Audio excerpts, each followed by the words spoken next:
Chapter 13, Generation of Abraham. Begin all acts and thinking by using Al-Kalum the All. Tablet 1, The Birth of Abraham. 19 times 9 equals 171. Lo. Now when the planet called Earth, which is from the original name Eridu, positioned itself in the location of the revolution of the planet in the year 1946 BCE of the Gregorian calendar, Terah son of Nahor and Norna begot Abraham.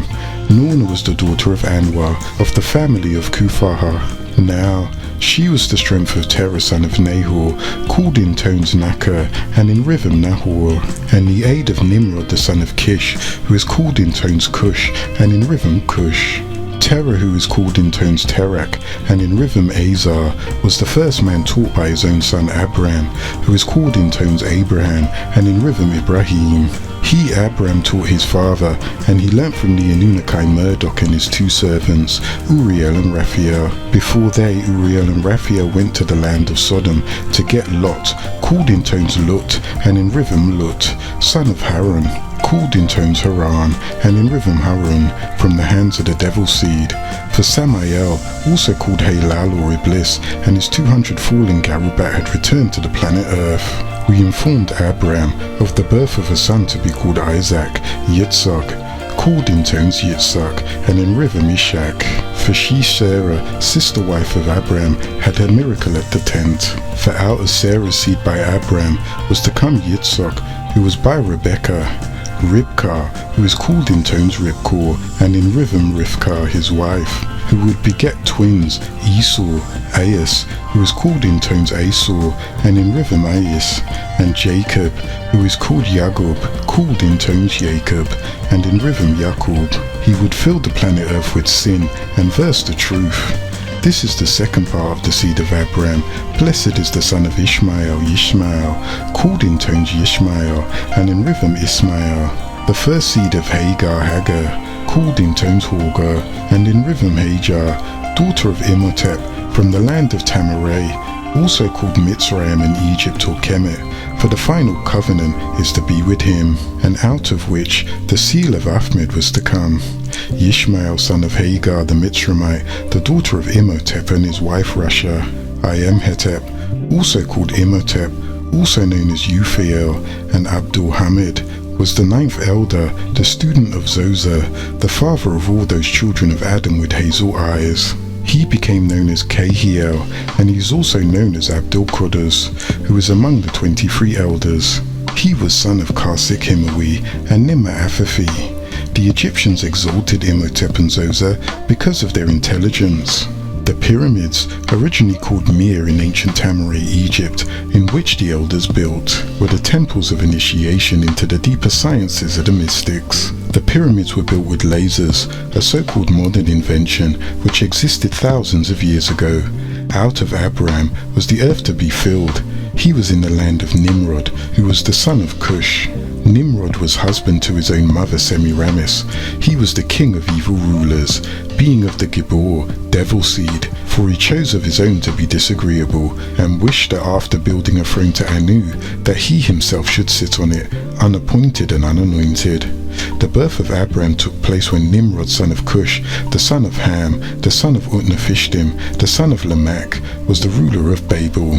Abraham was the individual who was to change the world to the worship of Allah as Al-Gabi, the unseen deity, acknowledging the Ephrons as opposed to the manifestation of deity in flesh or stone, which was common to the Chaldean amongst whom he was born and lived, and called it Milla Ibrahim, the rites or religion of Abram al-Hanaf, the upright, as opposed to that prescribed by the new law of Tammuz, as given to Enos, called Dinul Islam, that they were unworthy in his cycle to refer to the name Anu, who is seen.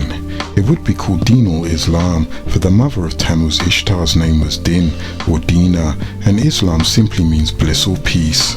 Thus we had the mother and son, or nativity symbol, but rather call him Allah, who is unseen. Nimrod, son of Semiramis and Cush, was trying to keep the old-time religion, which is the worship of Anu, in the hearts of the people as Elyon El, in which he was warned by Melchizedek, and that was not his responsibility, but he proceeded to build idols in Anu's likeness, then in his own, and he placed them in the temples. This was not an unusual practice, for all the Anunnaki had stone likenesses. Nimrod commanded the inhabitants of the mountains, the ancient Phoenician Canaanites of Babel, to worship Anu.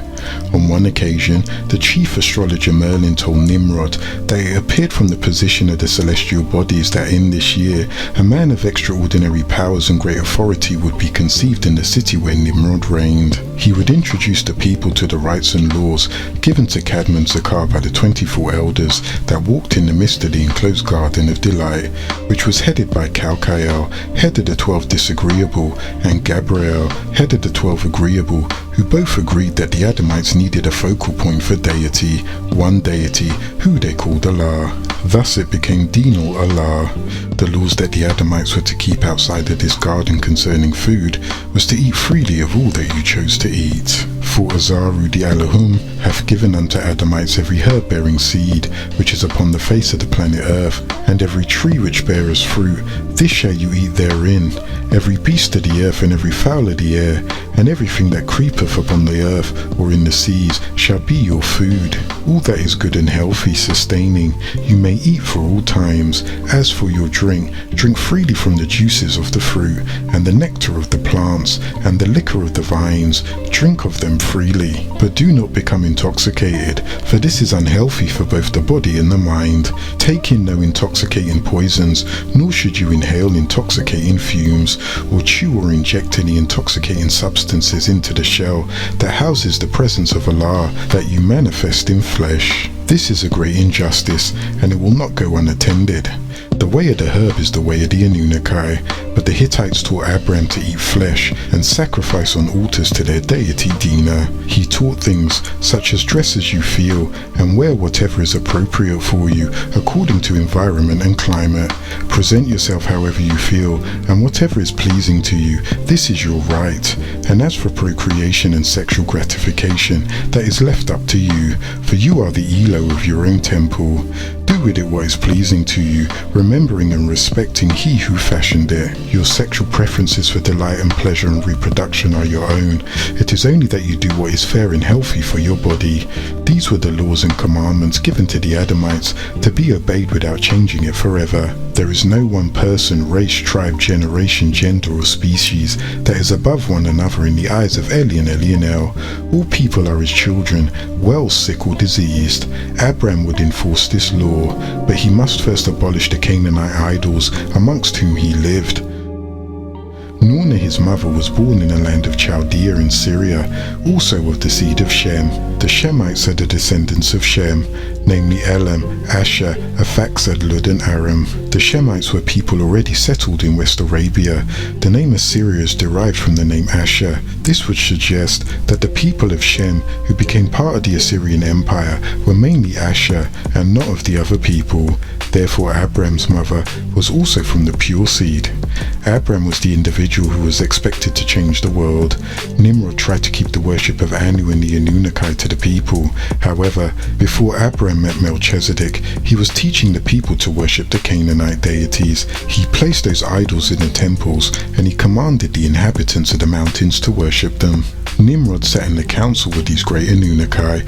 On one occasion, Merlin of the order of Nana told Nimrod that it appeared from the position of the celestial bodies that in this year a man of extraordinary power and great authority would be born in the capital of Nimrod. He would introduce the people to the religion and laws of Allah, who you known as El Elo, and you called Baal. Al also said El is the highest, from the word Ain, lamb, which gives you the sound Allah from Al-Ali, the Arabic word for the Most High. The name Allah evolved through the mispronunciation from the name El Elo. El Roy is also one of the holy names of El Elo, which means the seer. The name of Yahuwah El Roy was being mispronounced as Ra. Hagar, daughter of Imhotep in Russia, was familiar with calling upon the deity Ra, the sun disk of Tamaray, the deity of sight. The Egyptians thanked Ra for providing the light of the day, which enabled them to see near and far. It was he who gave them light to take care of the daily activities to grow crops and gave them warmth. Generally speaking, the deity of the sun was regarded as the creator and preserver of the world. The deity Ra is portrayed as a disc. A disc is the deception of a flying saucer as the pillar of a cloud that led the children of the Israelites into the wilderness. Abraham was also supposed to be coming and abolish the dynasty of Nimrod. They took great pain to impress in the mind of the ruler the necessity of preventing this event if possible. Nimrod assured them that it could easily be done by appointing guards to prevent husbands from having intercourse with their wives, and by allowing trustworthy women to supervise the labors of childbirth, leaving all female infants alive, and by slaying all males which would be born. This resulted in the slaying of 77,000 infants. When the time neared for the pure seed of Abraham to be fixed in the womb of a virtuous woman, the soothsayers hastened to the place of Nimrod, and it was then issued that they made a mandate stating that only either the particular shadow hour all men should go out of the cities. He also appointed confidential watchmen at the gates, so as not to allow any men to return, nor any women to leave. Nimrod himself on that shadow hour departed from the city with friends. When the women realized the men were gone, they came out of their houses and walked about. The shadow hour had nearly set in when Norna arrived near the gate where Terah was on guard. He recognized her, and his love manifested itself, and he had intercourse with her that shadow hour. Their uniting was a happening which was predestined by Allah. Norna kept her pregnancy a secret from Terah for quite some time. When it was no longer possible to do so, she said, "I am with child, and if it be male, we ought to give it to Nimrod the ruler, because he has highly obliged you by his kindness, and if we do what I suggest, his favor and his gifts to us will yet become more and more numerous." Terah consented to the advice of his wife, and he was very joyous. When the moment of her labor was near, Norna said to Terah, "I am suffering of the labor of childbirth. I adjure you by a former love to go to the idol temple and to remain there, and to implore the greatness of the deity Shamash, which literally means sun god or sun deity." She wanted Shamash, namely the sun god of life fire, of which the jinn was created, to grant her a happy delivery. So she said to Terah, "Do not come out from the temple until my infant is born." He accordingly went to the idol house, where he remained during 40 days and shadow hours. In Terah's absence, and after the labor of childbirth, then Norna had prepared an underground apartment, provided it with all the things needed for an infant, and after concealing Abraham in that place, she informed Terah of her labor of childbirth and safe delivery. When Terah returned from the idol temple and inquired about his son, Norna replied, "May your life be long. The child was sickly and it died in the same hour it was born." Terah believed the words of his wife, and he was grateful for her own safety. Abraham lived undercover, and when her husband left the house, she would go and suckle the child. And when that day of the happy light of the news bearer was 2 years old, Norna weaned him. Abraham grew in one day, as much as other children do in 1 week, in 1 week, as others do in 1 month, in 1 month, as others do in 1 year. When his mother tarried in coming, she saw that Abraham first manifested his intelligence on the occasion when he asked his mother, "Who is my father?" She rejoiced, "The ruler." He further inquired, "Who is the nourisher of the ruler?" His mother said, "Be silent, for Nimrod is the greatest, and there is none higher than him." Abraham continued, "Is your complexion blacker or my father?" She answered, "Mine." Abraham further inquired, "Is my father more handsome or Nimrod?" She replied, "Your father." Then Abraham said, "If the ruler be the nourisher of my father, why has he created one better than himself?" The poor woman was very puzzled as how to answer her son's questions, and she left him alone. When Terah returned to the house, he perceived that she was quite embarrassed. She was sitting and crying, for she knew what this kind of questioning meant. On asking, she replied as follows, "A secret in my heart which I cannot reveal and cannot conceal." After he had much questioned and pressed her, she said, "O Terah, the individual expected to change the world is your son." When Terah heard these words, he was quite confused and asked, "What son? And what is this information?" Then Norna revealed the concealment of her son and his denials to the teachings of Nimrod, as well as all the circumstances from his birth to the present hour. Terah went down angrily into the underground apartment with the intentions of doing some grievous bodily harm to Abraham, But when his eyes beheld the august and well-set person of Abraham, Terah was inspired with love for his son. Terah lived 70 years, and he also gave birth to Hagar and Haran, who were the identical triplets of Abraham. However, Abraham was secluded and put into hiding because his mother knew from the look in his eyes and the progress of his growth that he was a special child of prophetic abilities.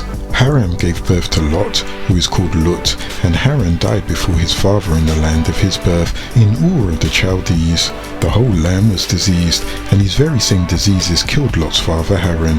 Lot also went with Abraham, and he had flocks and herds and tabernacles that he had gotten when he first went to the land of his father Haran.